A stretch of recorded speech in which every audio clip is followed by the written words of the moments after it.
The DynamicMaps street naming and numbering application provides an online web portal for the public to submit applications to change addresses for new and existing properties. The applicant details page allows an applicant to choose one or more change of address with a clear indication of the price involved.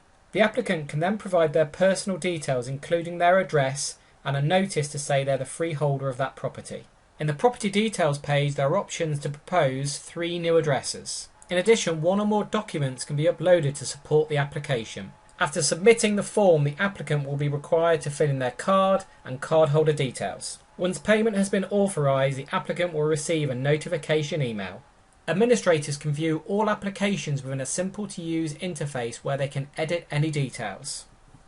All correspondence to and from applicants and other parties such as a fire service are handled in this one-stop shop, where predefined templates can be used to send standard emails. The interface provides easy-to-use search options, allowing you to filter application records by applicant name and company.